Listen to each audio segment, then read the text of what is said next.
Welcome, everybody. Thanks for tuning in to another episode of the RE Educational Call. We have Mr. Edwin Epperson III again from Blue Bay Capital. And yeah, let's dive into today. How are you doing today? Doing well, Chris. Thank you. Awesome. Cool. So we're going to talk about the BRRRR strategy today. If you've been around real estate investing for a while, you might have heard of it. It's pretty cool. I like it a lot, but I want to get your take on it today. So let's go ahead and dive in. What is the BRRRR strategy? Yes, so the BRRRR strategy is the concept of buying a property that needs repairs with the intent that you're going to hold it for long term and rent it out. So there are several phases to the BRRRR strategy, and it's basically broken down into the acronym. So the BRRRR is actually an acronym, one letter B and then four letter R's, and it stands for buy, rehab. Let's see, let me make sure I get these right. Buy, rehab, rent, refinance, repeat. So that, and then take the first letter and it spells BRRRR. So the BRRRR strategy is finding those value add properties. You're going to renovate them. You're going to place a tenant, bring it up to current market rent values, and then refinance with what we call a DSCR loan product, or, a 30-year loan product. And then you're going to repeat it again. Yeah. So that's the BRRRR strategy. Yeah. That's awesome. So what is it about, all of that makes the BRRRR strategy so powerful? Why is it really kind of taken prevalence the last few years? That's a great question. And it boils down to the fact of you buying the property at a steep discount because it needs work, right? Mm-hmm. So the value add there is not only the increase in equitable value, but also the increase in rental income. Yeah. For instance, there is a property here in Tampa that we financed a BRRRR strategy on, and we can talk about the exit strategy because the end exit strategy, your end strategy for how you're going to rent it or what type of rents you're going to be collecting will determine the type of renovation that you do. So you need to have your end strategy in mind when you're looking for your property. This individual was going to buy a property in downtown Tampa, and then they renovate it and they were going to hold it for an Airbnb. So their approach to the level of finishes, the strategy, what they were aiming for, and really the target market of who they were renting to is different than if you're going to place a 30-year tenant. And we can dive into that later. But what they did is they were able to buy the property off market, meaning it was not listed on the MLS, and it was not listed or hosted with a real estate agent. So they directly negotiated with the homeowner. They were able to purchase the property at about, I want to say, if my memory serves me correctly, they purchased it at about 52% of the as-is value. So they purchased it at 52% of the as-is value. They added about, I want to say, $60,000, $65,000 of work. That ended up being approximately right at 18% of the ARV, which is some numbers and metrics that your students, your RE platform users are going to want to understand, especially those metrics and how to fit that into their calculations. And so what they were able to do is take a property that long-term rent in its current condition, which I don't even know if it could not have been rented. It was not livable. But let's assume that it was just barely good enough to rent for long term. They probably could have gotten rents at that time of maybe $1,500 to $1,600. It was a 2-bedroom, 1 bath with a couple of big rooms, which he ended up going in and splitting up. So $1,500. They went in, they took one of the big rooms, turned it into a suite. So they turned it into a master suite, added a bathroom. So now there's a two bathroom, 3-bedroom. One of those was a master bedroom. And then an outside unit, which you call an AUM, an additional auxiliary dwelling unit. Auxiliary something. That's actually a new term. I'd never heard of that the other day. And anyway, so an AUM is basically a shed in the back. They turned it into like a suite as well, a 1-unit type thing where it had like a little bathroom and everything inside. So they were able to take this property, turn it into basically 4 bedrooms, and then 3 bathrooms total.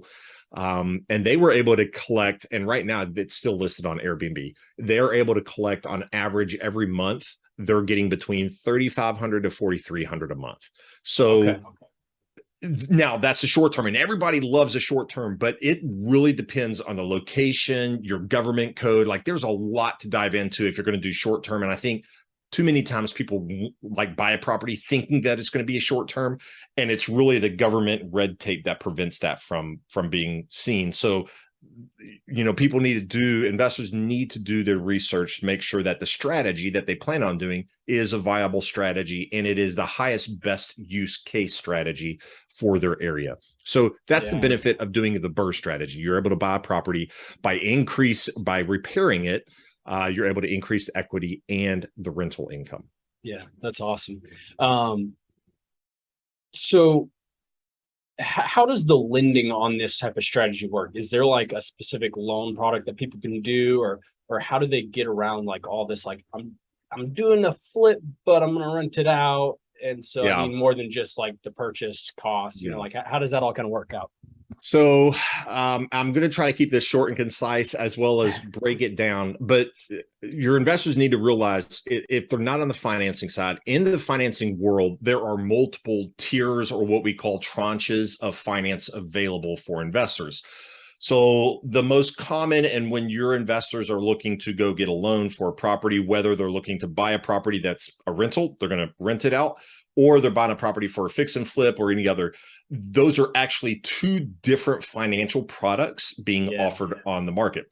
So private individuals like myself, we manage our own small little lending company. We're either hyper micro focused, which is be like, I'm only lending in Tampa. We could be regionally focused, which is maybe the Southeast United States, or we could be nationally focused, which is all the United States. I will say this, if you're dealing with a regional or a national private lender, they're not a private lender. They're typically sourcing their funds from Wall Street. So there is Wall Street money that is available to the fix and flip crowd, short-term interest-only type loans. Gotcha. Now for the rental loans, so some people think that they need to ask for, well, I'm doing a short-term rental loan, or I'm doing a 30-year rental loan. The fact is, those rental loans are going to be long-term, meaning they're longer than 5 years. They're long-term loans. So there's a lot of different products. There's a 10-year interest only. There's a 30-year fully amortized. There's a 20-year. There's a 15-year. The products are vast and varying, and they all have different pros and cons and different costs. So we're not going to dive into that here, but the end of the game is those long-term, 5 years or longer, those long-term loans are packaged up. So when a lender originates or creates that loan to your investor, they've also created and originated several other loans during that month, that week, that quarter. And what they're doing is they're packaging those up. We call them a tape, and we're selling that tape or that list of loans to Wall Street. And so what you're basically creating a MBS, a mortgage-backed security, right? This is security we're selling on Wall Street, and it's securitized by all these different loans, 30-year or whatever products are available, and then selling that as a package. Why that is so important is because the appetite for Wall Street or any of these institutional lenders, sometimes it's not necessarily Wall Street. Sometimes they're these big hedge funds or big financing firms, and people invest in these financing firms by investing in stocks, and these financing firms stocks through Wall Street, through NASDAQ. That's why I still call it Wall Street, because they're sourcing, those financial firms are still sourcing their money from people investing in Wall Street. And so whether it's actually a Wall Street hedge fund or whether it's just a private hedge fund that is looking to deploy capital in 30-year, the underwriting criteria for those 30-year loan products, or long-term, let's just say long-term, 5 years or more, those long-term loan products, there is a different underwriting criteria for them altogether compared to the short-term. So going back to the original question, is there a loan product, meaning singular, for this? There is not. And because your acquisition and your renovation or your construction costs, that is actually a completely different loan product compared to the long-term, which 5 years or more, they're going to hold it for the long term. So you've actually got two different loan products that have completely different underwriting, completely different metrics as far as what the investors are looking at. So they're impossible to marry. They're completely separate. The only caveat to that is if you go through a bank. So if you're going through a bank, which have the capability, and that's why, building, like you did, Chris, building a relationship with a local, regional, or even a hyper focus, it's a bank that's only for that city, is extremely valuable, because you have access to bankers and we can dive into how banks raise their money, but at the end of the day, they're using their local community money and they want to redeploy that money in the local community. So building a relationship with a local banker, not a Chase or Bank of America or Wells Fargo. I'm not talking about those. I'm talking about hyper-focused regional banks. That's really key. And honestly, the smaller the bank, the better your ability to build a long-term relationship with them. So that would be the exception to the rule. But the general rule is, which is what most people are being advertised and what type of loan products they're coming across. They're two different loan products. So at the end of the day, you're going to have to get a loan for the purchase and acquisition, especially on the BRRRR strategy, the acquisition and the renovation. And then you're going to have to refinance that into a 30-year or a long-term loan strategy, right? And my opinion is the longer the loan strategy, the better it is for the investor because it locks in that rate. Hopefully it's a fixed rate loan. You should be aiming for fixed rate loans. Yep. You can lock in that rate. And then obviously the way the market's going now, those rates are going to continue to increase. We're even looking at a fourth quarter of Fed rate increase by 3/4 of a point. So, I mean, if you believe the hype and we're not in a recession yet, we definitely will be in a recession come Q1 of 2023, maybe Q2 of 2023. It's going to happen. And so investors need to be aware that for the next couple of years, and maybe even longer, we probably will not see rates back down at these rates that they are now. How far they could go up, we don't know. I will say this, investor rates are going to go up. So if you can lock in your rates, especially those long-term rates with an investor now, that's going to be your best bet. Yeah, for sure. That's some good knowledge there. So I've heard of people doing a cash out refi to this 80% LTV. For those that don't know, LTV is loan to value. After a tenant is placed. So part of the strategy in the buy, the rehab, the rent out, and then that refinance period, they'll refinance out to the 80% loan to value and do what is called the cash out refi. Yeah. And what they're trying to do is do the strategy where they're capturing the profit of a flip instead of selling it. They're still owning it, but they're trying to cash out more than what they put into it to get a flip payday type of scenario with that cash out refi. And then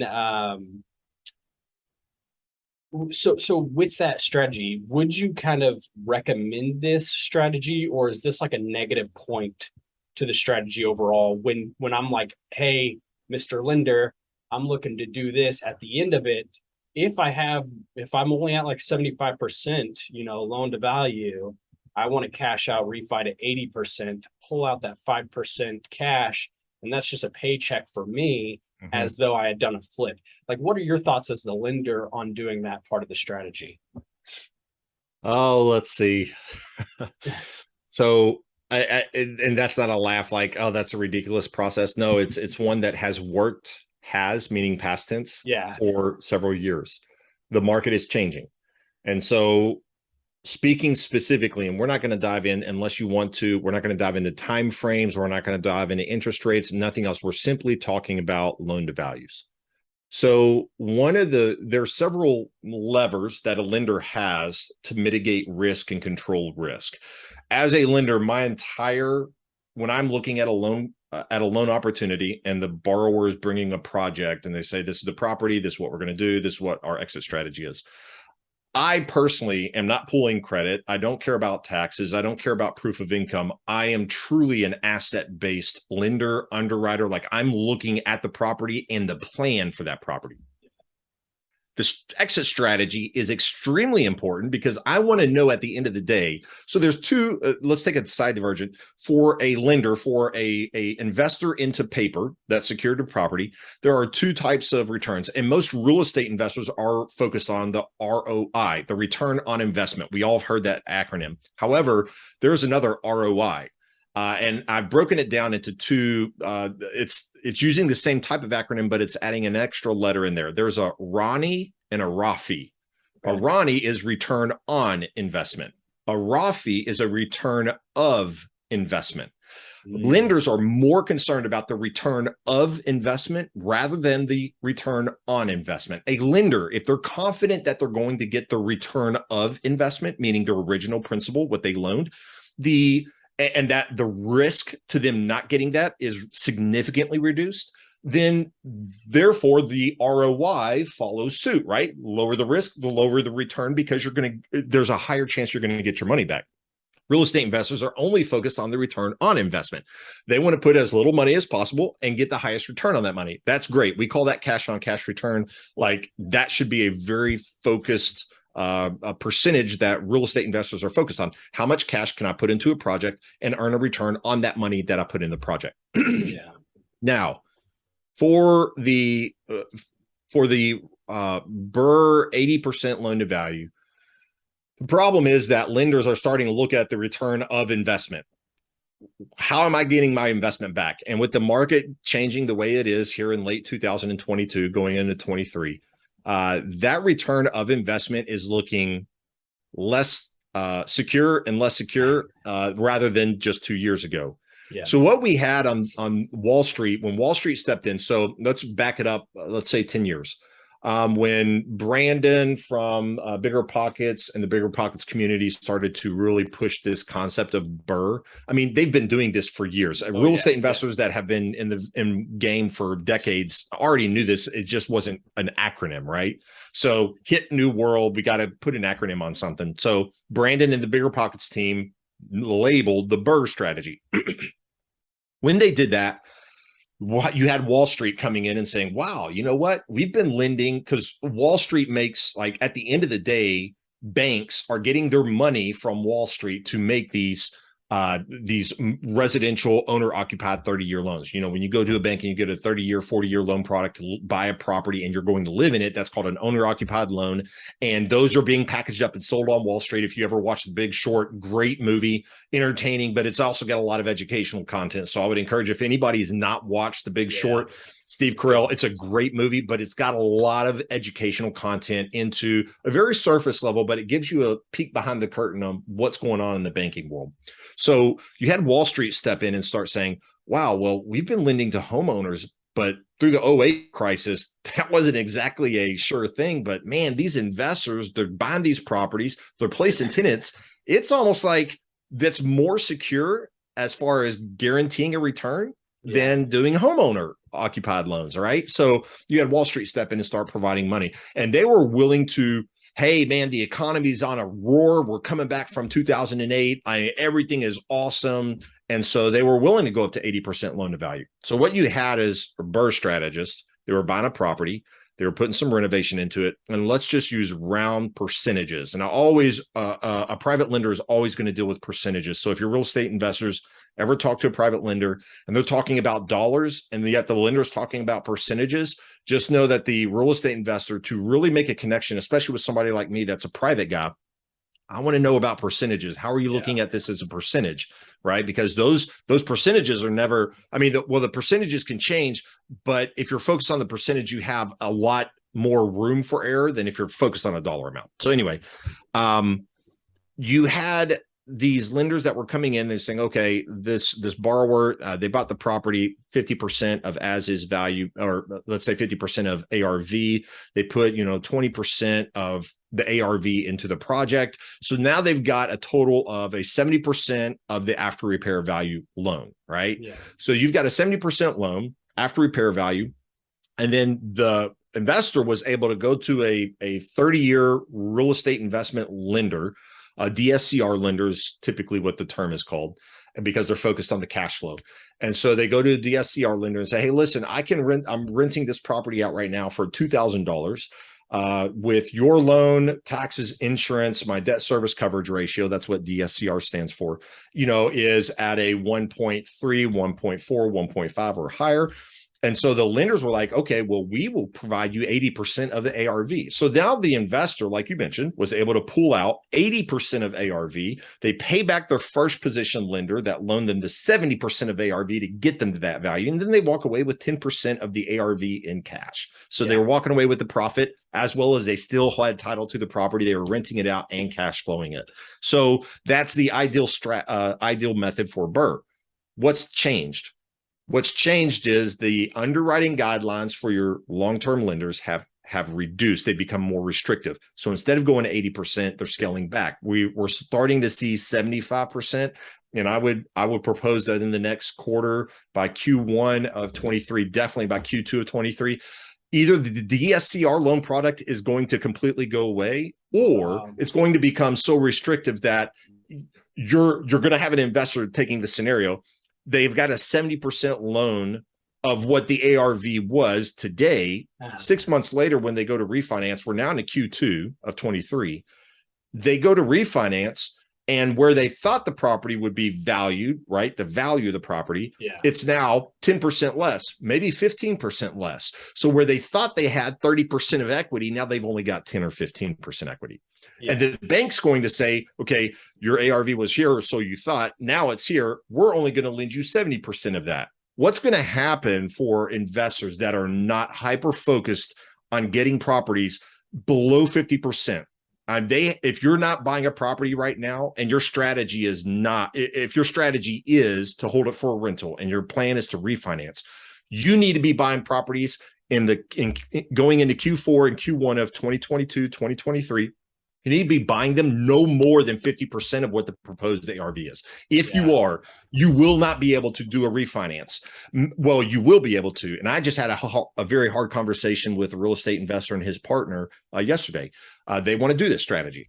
And so we were talking through the scenarios, and I was pointing out, guys, I'm happy to walk through this with you, but I want to let you know the risk up front. Right now, the risk up front is you're going to pay for my loan. You're going to get the property performing. I'm going to do my loan based on where I think the market is going to be in 6 months as far as ARV. What does that mean for your real estate investors? You're probably going to start seeing lenders say, okay, if your ARV is 300,000 ARV today, like that's what we're like today. If you bought the property, what would the ARV be with 300,000? Okay, but what is it going to be in 6 months based on the market and where we're seeing? We're going to go ahead and do a 10% discount. So they're going to knock $30,000 off that ARV. So now they're going to say, well, your ARV is projected to be at 270. And I will propose that lenders are even going to start dropping that by 15% or even 20%. Wow. So you've got a trifecta of events that are happening right now for the BRRRR strategy to almost become in its core, meaning what you discussed, where somebody goes in and they're able to cash out all their hard earnings and take a profit and still keep the property. I will say confidently that by the end of this quarter going into Q1, that'll be non-existent. What's going to happen is you might be able to do a rate and term refinance, meaning let's say you went into the property today, you had a 70% of ARV. When you refinance, you're going to be able to refinance that exact amount at the most. So let's say in this property, you've got a $225,000 loan. You're going to be able to get maybe a $225,000 loan for 30 years. What's more likely to happen is the bank is going to maybe offer you 215, 210, 200,000. So what that means is all the money that you put into the property to acquire the property, that money is now locked into that property. You're not going to free it up. And on top of that, for you to get the refinance, you're going to have an additional 10 to 15% of the ARV just to put into the property. Just to do the refinance. And what that's going to do is, for those investors that are not meticulously attending to their purchase prices. We all know this, Chris, and you know this better than anybody. You make your money when you buy, but you realize your profits when you sell or refinance in this case. So if they're not being meticulously anal, excuse the French, but if they're not, really focusing on, I need these properties when I buy it, I need it at a steal. Then they're going to be up crap creek without a paddle. Yeah, absolutely. I agree. But that's crazy that we're looking at potentially 20%. Now, this is kind of strategy for regional strategy. Do you think that 15 to 20% is like Florida? Like, could we see other regions of the country with an even steeper discount? As far as like people looking at those DSCR loans being like, nah, we might California. Maybe they're seeing like a 30% discount. What are your thoughts in like different areas? I know you're pretty hyper-focused. I can't speak intelligently to other states and in other markets. I will say this though, that my outlook, I try to be conservative. My outlook on Florida is probably a little bit better than what I'm saying here, but I want to be conservative, ultra conservative, especially going into where we're going at. But I will say that for other markets, I can't speak intelligently to them, but based on what the rumblings that we're hearing, that's why I say like the DSCR loan product might very well go away, because almost unequivocally, there's about 5 or 6 lenders or investors that are funding all of these DSCR loan products, and they're national. Wow. The minute that you have entire markets, meaning an entire state's market, collapse and just not be able to perform, and the lender is saying, hey, these are our new requirements, and the investors in California and Nevada, in Oregon, you name the place, New York, these investors that have properties, and like, well, our property doesn't meet your requirements now. The lender is going to say, well, then we can't do the loan. And so you've got massive markets that are pretty much have been the bulwark of the support for the DSCR loan product. When they go away, the DSCR loan products are like, well, we can't survive. We've got thousands of employees, start cutting jobs, and now that's still not making money. They're losing money. So they're just going to close up shop. And so that's why I think, in my opinion, and it's very uneducated. I am not an economist at all. I'm just looking at the local market, but keeping my eye on the national. I feel that the DSCR loan product will actually vanish. And the only way that the real estate investors will be able to get a 30-year loan is by going to a bank. And you know this, a bank does not do 20% to an investor as far as equity. Like, they're not going to do an 80% loan. They're going to do at most 70%, maybe 75, but definitely it's going to be less than 80. And they got some other requirements that they need. So like, they are very heavy relationship, like reliant. Like, you got to have a good relationship with that bank and that banker that you're going into, which is like a whole other form of like, it's social capital, like that's something you can't even like measure, is having that relationship with that bank to even qualify for those. So again, the relationship is important, but at the end of the day, the bank is going to be looking at taxes. They're going to be looking at your proof of income, and they're going to be looking at obviously the property values, but your track record. That's been the biggest proponent of growth for the long-term loan product, is because real estate investors, especially full-time real estate investors, they don't have proof of income. Matter of fact, they're probably trying to write off all expenses so that they can reduce their tax bracket so that they can not pay taxes, right? Which is a great strategy if you're self-employed and you have access to these 30-year loan products from other investors rather than banks. But when those investors go away and you've got to go to a bank, and the bank's like, where's your proof of income? Well, I'm self-employed. Sorry, they don't count. They don't count. And that's going to be a shock to a lot of people that are going to say, well, I'm just going to fall back. I'll get a loan from a bank.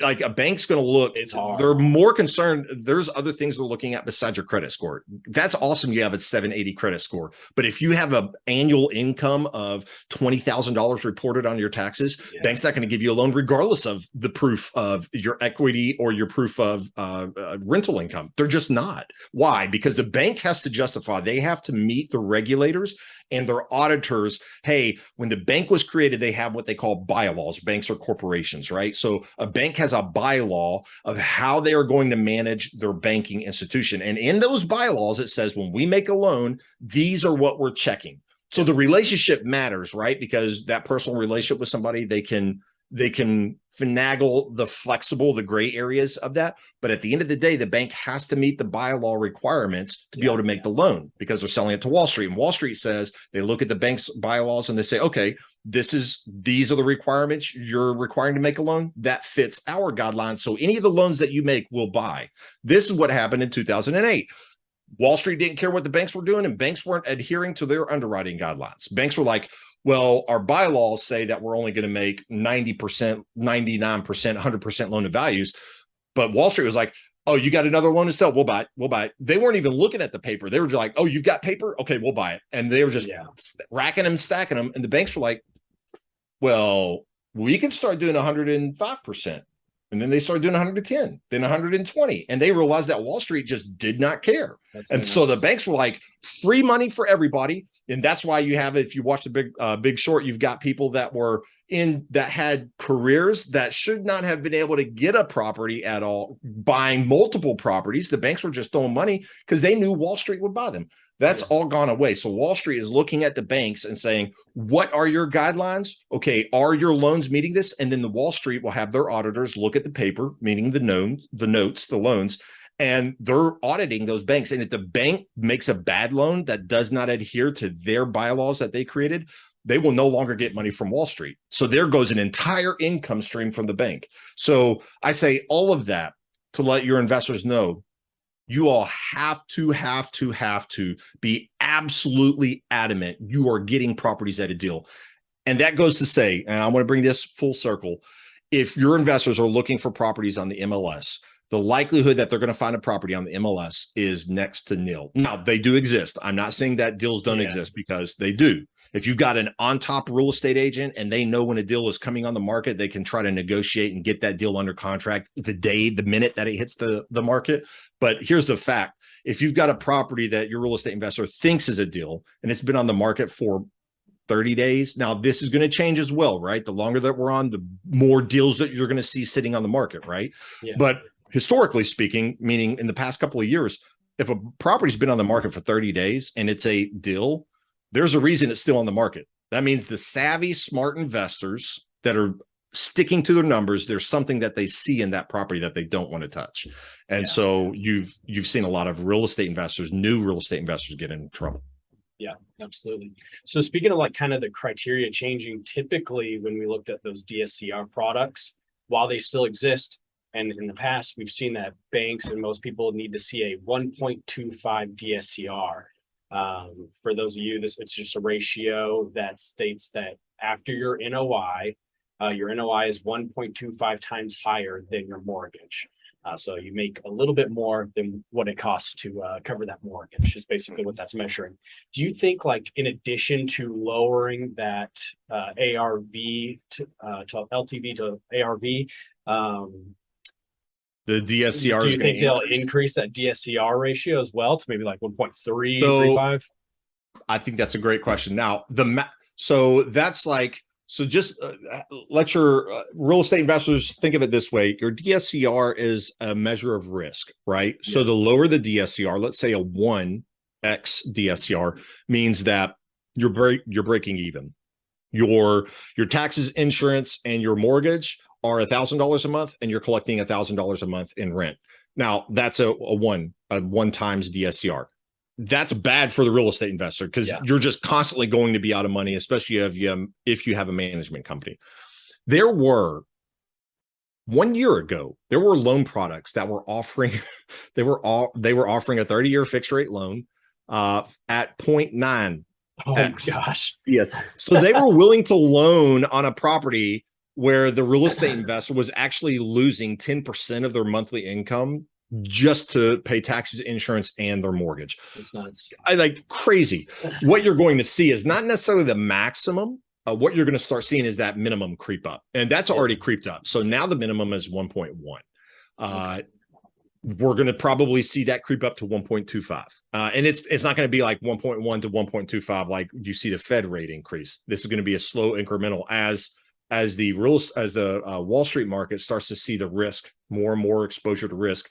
They're going to start adjusting these little levers. Okay, well, we want a higher credit score. Well, we want a lower, maybe they're going to start looking at debt to income. Well, we actually are going to start looking at debt to income, and we want a lower debt to income. They're going to start adjusting all these levers that they have to reduce the risk. And one of those levers will be the minimum DSCR is going to start creeping up.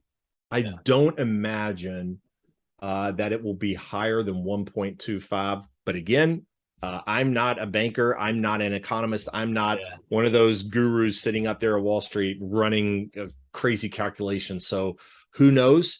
Again, like I said, my belief is before the DSCR loan product gets so crazy, they're just going to cut it off because it's not going to work. The DSCR loan product. Interesting. And then, so a few questions back, you had mentioned that you were working with a investor here recently that they were wanting to do the BRRRR strategy, but turn it into an Airbnb and not a long-term rental. So is that actually like a strategy that is widely accepted now? I've actually never like really looked at it. I didn't know if like that's something that lenders will look at. Can you talk a little bit more of how that kind of works? Turning it into those vacation rental homes instead of the traditional long-term rental where we're looking at like, once I get a renter in here for, a 12-month lease, then I can refinance. Yeah. What are they waiting for that refinance portion with an Airbnb? So I have to be honest, that's actually quite a new product, which is interesting because Airbnb has been around since what, 2009, 2010, Yeah. I guess. But as far as a loan product that is specifically geared towards a real estate investor whose intent and purpose is short-term rental, that's actually a very new product. And it's unfortunate because we're now hitting this economy where that's probably going to be the product that disappears first. Yeah. But as of right now, there are DSCR lenders that are willing to do a loan for a Airbnb, but the underwriting guidelines have dramatically changed and shifted within the last year. So it used to be that they would look at, okay, what is the proof of income from like an Airbnb website? There's an analysis website called AirDNA. So they would actually take AirDNA's an analysis of that property and what its projected income would be based on a vacancy rate and a bunch of other factors. And so the DSCR lender would make the loan based on the actual income that property was projected to make less a 20% discount. So, if the property was projected to make $3,000, they would take 20% off of that and say, okay, well, we're going to assume it's making $2,600. Even a $2,600 per month property, I mean, your DSCR was over 3 times. Like, it was crazy, right? So for Airbnb, like, the potential to meet those DSCR loan products are fantastic. Here's the risk: it is a very fickle market, and at the slightest thing, the Airbnb, the vacation rental, will disappear like that. And so here's some of the instances where that can be affected: government regulation and oversight. I live right here in Tampa, Florida, right across the bay. We've got St. Pete and Clearwater. St. Pete and Clearwater, because they have such a vast vacation community and vacation economy, they completely have outlawed Airbnb short-term rentals except for specific zones in the city that allow that. And you have to submit a request, you have to get approved, you then have to pay a specific tax to have the Airbnb, which are, when it's all being considered, it's still going to be worth your time, but it's going to be worth your dollar investment, but it's still going to take a lot of time, that's the big key, right? So you need to, if your plan is to do an Airbnb and you're doing it in an Airbnb where the local government has their claws just in everything, then know that the minute that you buy the property and start your renovation to then do the Airbnb, that should be the time that you're submitting all your paperwork to the city, getting approval, getting your taxes, everything that needs to be lined up so that you can do it legally. Too many times the Airbnb crowd has been like, screw that, it's the government. We're not going to dive into the political aspect of big government, little government, but I will say that I can sympathize with them. However, the law is the law. You have to obey the law. Pay your taxes, do the right filings, because at the end of the day, you'll be more successful than those that are not doing it. And at case in point, there's a gentleman here in St. Pete, fined $30,000. He had the Airbnb less than a year, fined $30,000 for every night that he had it listed because it was outside of a specific Airbnb zone. 30 grand every 30 night? grand I say every night, every time it was rented out, it was leased out. So every time he got a renting or a leasing on Airbnb, they nailed him for $30,000 fine. Like, the dude declared bankruptcy. Oh my gosh. Yeah. But you know what? They have very clear, if you're going to do an Airbnb or short-term rental in Clearwater or St. Pete, and this goes all across the country, like there's areas, or they'll just say, you can't do it. We're not allowing it. Well, guess what, guys? Then don't do an Airbnb. But here's the thing: the governments can change the laws like that. You get a different governor, different mayor, different whoever, city council, they'll go in and say, you know what? We see the value in this. We want to open it up to Airbnb. So they'll change the laws. Guess what? The next cycle comes in, new politicians, they'll say, oh no, this is damaging the local economy. We're going to shut it off. So that's the big risk. The other risk is, for instance, we just had Hurricane Ian come through. Like Fort Myers, Sarasota, Naples, like that whole west coast of Florida from Tampa south, like that's a great vacation spot. We've just ended the summer. People are coming here for the final. That place is completely obliterated. You're not going to get short-term rentals down there for months, if not years. I mean, you look at Mexico Beach where Hurricane Michael hit. Mexico Beach is still just a vacant wasteland, and it's been years. So those are the two primary risks where lenders, especially in the state of Florida and the south coast of Texas and Louisiana, obviously anything that's hurricane prone, it's just these products are going to be harder and harder to come by. And again, the underwriting is going to become more restrictive. So if the exit strategy is for Airbnb, my first thing is run your numbers and make sure that you can qualify now today for the refinance on the Airbnb, and that the product even exists, because in 3-6 months, that product may not even exist, even if you do qualify today. So do your best to make sure that the numbers meet the standard today. Wow.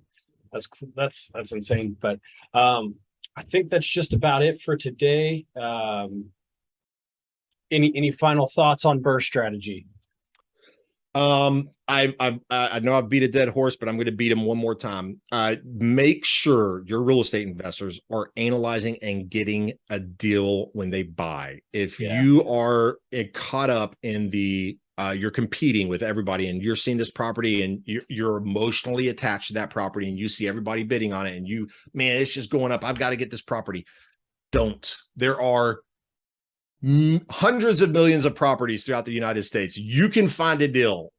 Be patient, continue to beat the streets, put your networking and your marketing cap on and get out there and find a deal. Don't settle for something that's barely skating by, because I'm telling you, in a couple of months, that deal that barely squeezed out is not going to meet the standard in a couple of months. Yeah. I was looking literally yesterday, I went and looked at a potential BRRRR property, and they wanted to sell it for $240.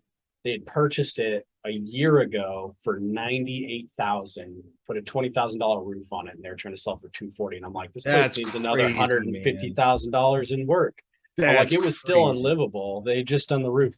Yeah. So like when you see situations where you're like, this just doesn't work out, don't try to force the numbers. Exactly. I agree. Yes. Just don't. Believe me, you'll spend your time and energy better by going out and finding a new deal than trying to negotiate and spin the wheels. And at the end of the day, you may get barely a little bit of a deal, but it's not going to work in the long run. No. And when you get those properties where you force them to work, for some reason, they also take longer than a good deal. You're more stressed about it. And so like, it's when you take into all those time considerations and emotional wear and tear on your body, like, it's not worth it, in my opinion, for $5,000. But thanks for everyone for tuning in, and we will see you all next time on the next RE educational call. Bye.